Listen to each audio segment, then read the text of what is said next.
दोस्तों, स्वामी विवेकानंद को कौन नहीं जानता। वे इतने अध्यात्मवादी थे कि जब वे अध्यात्म पर बोलने लगते थे तो सामने सुनने वालों की सांस भी रुक जाया करती थी कि कहीं कोई शब्द छूट ना जाए, उनके कान में सुनाई ना दे। इसलिए सब शांत बैठ जाते थे, चाहे हजारों की संख्या हो, आवाज नहीं आती थी।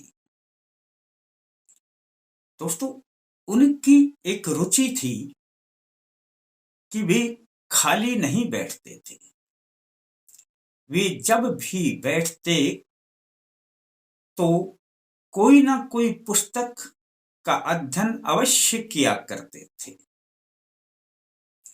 और दोस्तों, पुस्तकों में उनकी बेहद रुचि थी, यानी कि वे ज्ञान कहीं से भी प्राप्त करना हो, हमेशा अध्ययन में लगे रहते थे। दोस्तों, आज मैं यही एक छोटी सी बात आपको बताऊंगा कि क्या आपके घर में ऐसा तो नहीं? तो लक्ष्मी सदा के लिए रूठ जाएंगी और लक्ष्मी कभी आपके पास नहीं आएगी। दोस्तों, विद्या का और लक्ष्मी का बहुत गहरा संबंध है।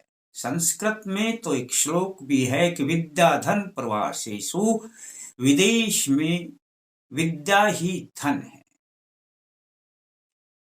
दोस्तों, इसीलिए पढ़ाई बहुत जरूरी होती है और अलग अलग तरह की पढ़ाई उनकी धन अर्जित करने में योगदान करती ही करती है। इसके साथ में उनको जीवन को चलाने में भरपूर सहायता करती है। दोस्तों, मैं स्वामी विवेकानंद के बारे में बात कर रहा था। वे अपने एक दोस्त के घर चले गए, चिर परिचित मित्र। जब वे घर पर पहुंचे तो उनके घर पर उनके मित्र नहीं थे, कहीं गए हुए थे। अब उनकी पत्नी ने कहा, थोड़ी देर में ही आ जाते हैं, तब तक आप विश्राम करें। लेकिन स्वामी विवेकानंद विश्राम कहाँ करने वाले थे। अब वे जहां बैठे हुए थे, उन्होंने आसपास का निरीक्षण किया। देखा कि एक अलमारी में कुछ पुस्तकें पड़ी हुई हैं। उन्होंने अलमारी को देखा और देखा कि पुस्तकों पर गर्द लगी हुई है,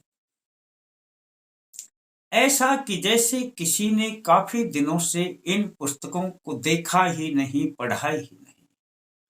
और पुस्तकें भी बेतरतीब पड़ी हुई थी।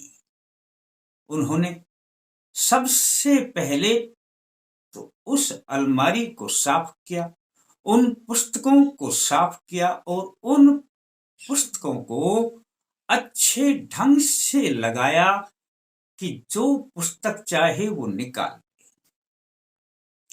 और इस प्रकार से सुसज्जित ढंग से पुस्तक लगाने के बाद उन्होंने एक पुस्तक निकाली और अध्ययन करने के लिए बैठ गए।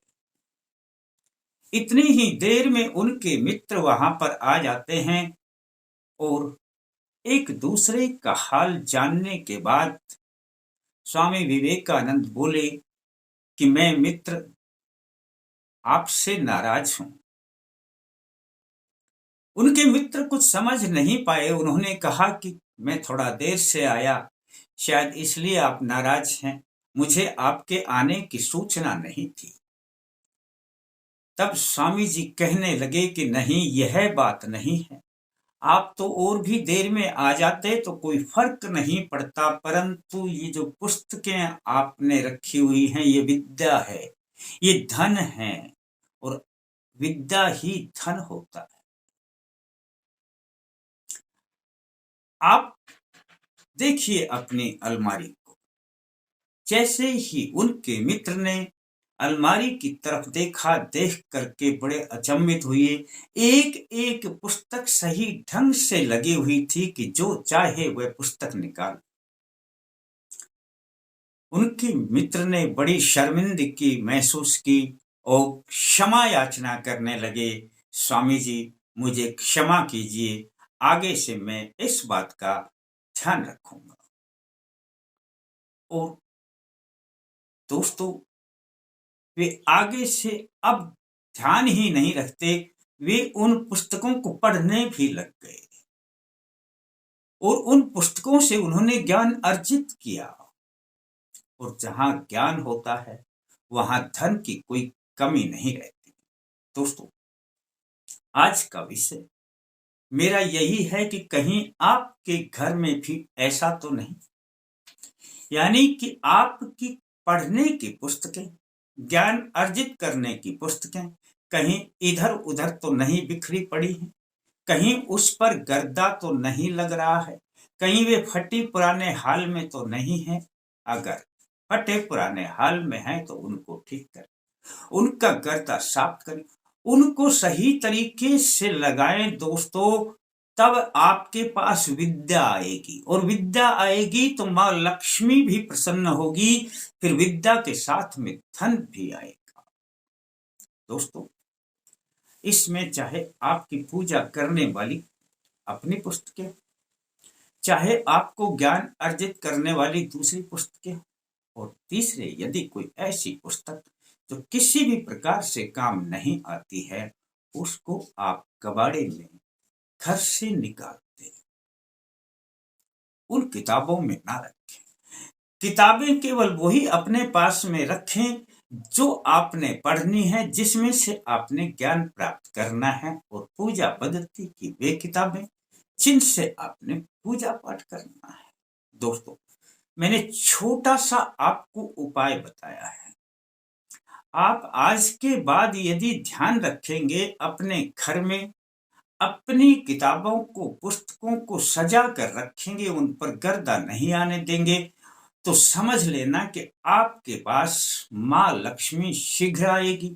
और यदि आपने अव्यवस्थित उनका दुरुपयोग किया और उन पर गर्दा चढ़ा या अस्त व्यस्त पड़ी हैं, तो दोस्तों याद रख लेना, लक्ष्मी जी आपके पास नहीं आएगी, चाहे आप कितने ही उपाय कर लेना। बड़ा छोटा सा प्रयोग मैंने आपको बता दिया है, और यदि दोस्तों आपको अच्छा लगता है, आपका मन मानता है, अपने घर में इस प्रकार की व्यवस्था कर लेना। और थोड़ा अच्छा लगे अपने यार दोस्तों को बता देना, और थोड़ा और अच्छा लगे दोस्तों तो फिर लाइक करने के बारे में सोच लेना। फिर मिलते हैं दोस्तों नए अंक के साथ, तब तक के लिए जय माता दी।